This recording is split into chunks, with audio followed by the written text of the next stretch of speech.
Kovo 28-ąją vyko Druskininkų savivaldybės tarybos posėdis. Posėdyje buvo pristatinėjamos biudžetinių įstaigų vadovų ataskaitos.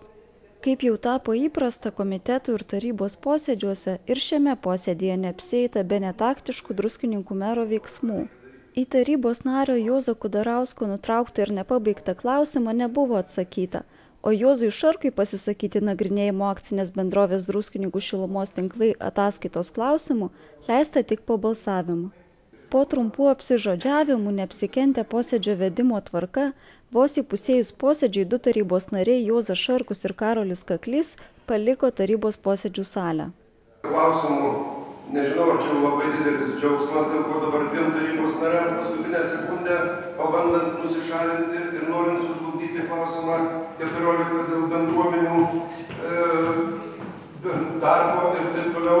Mes su tokia vedimo tvarka nesutinkame ir pasišalinam iš tarybos posėdžių. Būtų labai džiugu. Ačiū. Nes jau bando pasisakyti labai repliką. Dėl vedimo tvarkos čia galima. Norint tuo paskutinę sekundę sužlugdyti sprendimą ir bendruomenėms sužlugdyti, vykdyti darbus, projektus ir taip toliau, tiesiog man tai sunkiai suprantama, bet ką padarysim. Sekantis klausimas 16. Atsiprašau, replika. Dėl sutikimo perimti valstybės turtą iš Lietuvos nacionalinės Mažvydo bibliotekos. Prašau. Repliką aš galiu bet kada pateikti, ponas pirmininkaujantį.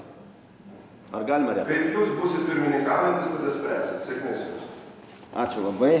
Geros klausos. Tokio įžūlaus ir tokio nevykusio posėdžio vedimo tai dar nesu matęs. Labai ačiū. Jūs arčiau prie kameros prieikit, nes gali būti, kad neįsirašė pakankamai gerai. Prašau, vedės.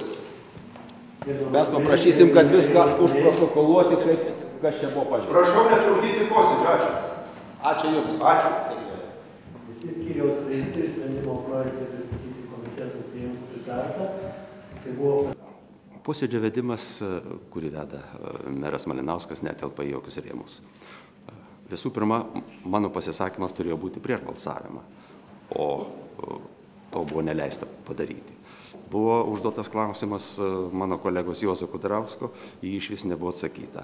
Po to prasidėjo pamokymai, kaip mes turime elgtis ir ką mes turim daryti. Tiesiog jau viršytos visos normalios etikos ribos vedant posėdį. Žinoma, mes kreipsimės į atitinkamas tarnybas, kad užkirsti kelią tokiam dalykam. Išėjau iš posėdžio protestuodamas prieš tokią tarybos posėdžio vedimo tvarką, kai pirmininkaujantis ignoruoja mažumoje esančių tarybos narių teisės, neįspėdamas nutraukia užduodamus klausimus pranešėjams, opozicijos atstovui net neleidžia pasisakyti svarstomų klausimų, taip pat komentuoja tarybos narių užduodamus klausimus ir pasisakymus. Vėliau jiems net nesuteikia žodžio pagrįstai apginti savo nuomonės, nes taryba yra pasitvirtinus naują reglamentą, kur tarybos narys svarstomų klausimų pasisakyti ir klausti gali tik vieną kartą. Vėliau jam telieka sėdėti ir laukti balsavimo. Manau, toks elgesys nėra suderinamas su savivaldos įstatyme numatytomis tarybos nario teisėmis, politikos elgesio normomis, bei su tuo pačiu veiklos reglamentų, kurį pirmininkaujantis kelis kartus siūlė pasiskaityti kolegoms. Taigi, kam atrodo, kad gyvename demokratinėje visuomenėje, kviečiu to žmonės apsilankyti Druskininkų tarybos posėdžiuose ir patiems įvertinti, kiek Druskininkų valdžia yra demokratiška. Gerbiamą direktorių norėjau paklausti dėl investicijų ir būtent dėl infliacijos. Ar tas yra numatyta infliacija sutartyje? Ne, nenumatyta. Tiesiog, bet jau mes matom, kad jos ženkliai viršė investicijas ir jie tiesiog privalės daryti investicijas, kurios būtinos su patikimumu. Ir šiaip jeigu konkrečiai atsakyti tą klausimą, infliacija nenumatyti. Dėl infliacijos perskaičių investicijas nenumatyti.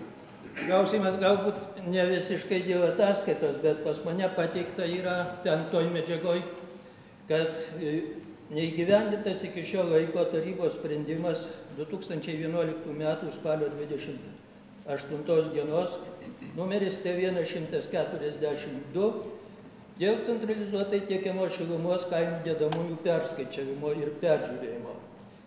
Sprendimas neįgyvendintas, dėl to vartotojai mano skaičiavimais tame tarpe ir biudžetinės įstaigos, prarado apie 800, netoli 800 tūkstančių litų. Norėjau paklausti, kas padaryta vis dėlto buvo konkrečiai, kad šis sprendimas būtų įgyvendintas laiku, kaip numato šilumos ūkio įstatymas, kad šilumos kainų dedamosios būtų perskaičiuotos kasmet, tai yra metams pasibaigus, kas konkrečiai buvo padaryta.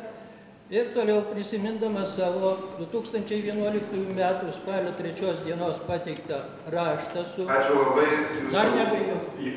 Baigėsi laikas, 1 minutės klausimą. Ačiū labai, prašau atsakyti. Klausimą reikia pabaigti. Tik tai jau. Kai jūs persiskaitysit reglamentą ir jį atsiminsit paprasčiausiai ir juo vadovausitės, kas visiems privaloma, tada nekils klausimų. Prašau atsakyti. Bet tas nėra ne vieno žodžio, kad neįgyvendintas tas sprendimas. Čia jūs kažką sugalvojat naujatą kažkokį. Sekantis klausimas. Jis neįgyvendintas, kaina liko ta pati iki šiol. Aš taip nesakiau, taip neparašyta. Nesklausite. Čia taip manote jūs. Aš klausiau, kas padaryta, kad jis būtų įgyvendintas. Gali ne pranešėjas atsakyti, bet atsakykit tas, kas žino. Prašau, Juozas Šakus. Aš pasisakyti norėsiu, ne klausimą. Galėsit, prašau, dar klausimą. Teikiu balsavimą. Tai palaukit, pasisakyti. Kai nebalsuosim, galėsit pasisakyti. Tai pasisakymas po balsavimo? Pasisakymas prieš balsavimą. Man atrodo. Pasisakymas prieš balsavimą. Šiuo klausimu nori pasisakyti žmogus. Gerai, galėsit pasisakyti.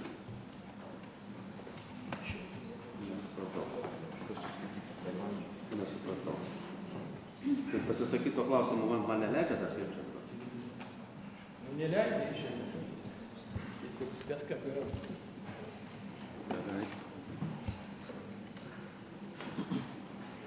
Sprendimas priimtas 18 balsų. Ačiū. Prašau pasisakyti.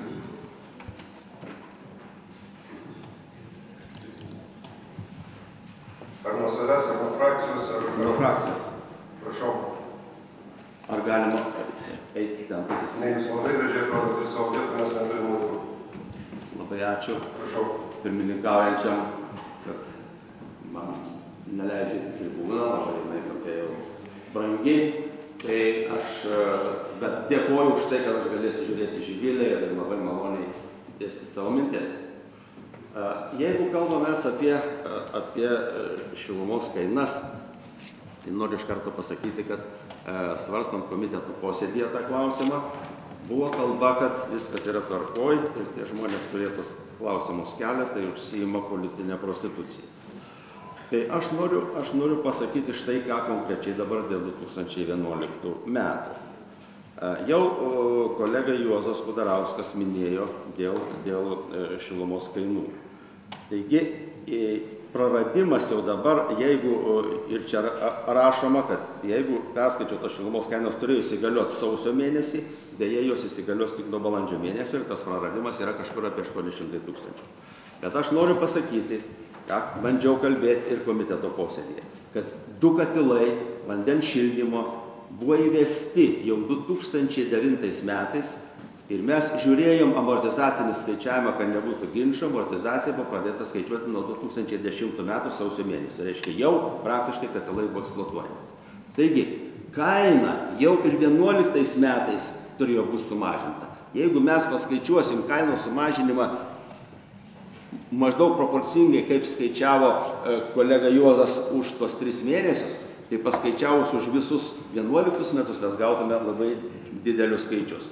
Ir kyla klausimas, ar tikrai savivaldybė padarė viską, kad ta kaina būtų tvarkingai tenai perskaičiuota. Žinoma, didžiausia problema dėl kainos tos, kuri galėjo būti mums palankesnė, didžiausia problema yra kainų valstybinėje kainų ir energetikos kontrolės komisijoje.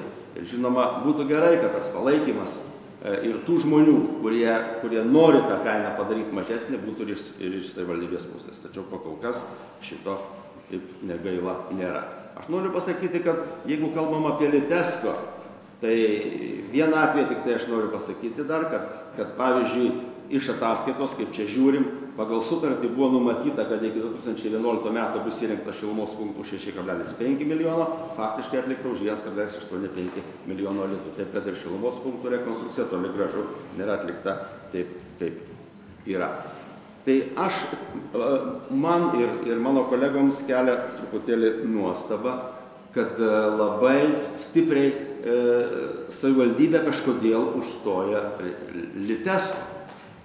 Kodėl taip yra, aš nežinau, aš tai galiu mąstyti, galvoti, galbūt dar tos priežastys čia išaiškės, bet viena galbūt iš priežasčių yra ir ta, jinai politinė, kadangi ponas Litesko direktorius, ponas Siderskas yra socialdemokratų narys, tai galbūt partija bendrai tos žingsnius, kurie žiūri kiti, kad ta šilumos kaina būtų mažesnė ir vadina tais terminais, kuriuos čia žmonės, kuriem dėl kultūros toli kaip nuo žemės iki Minvulio, taip kalba.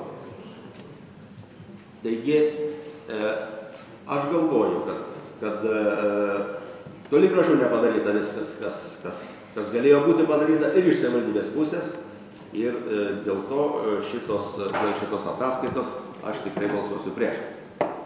Ačiū.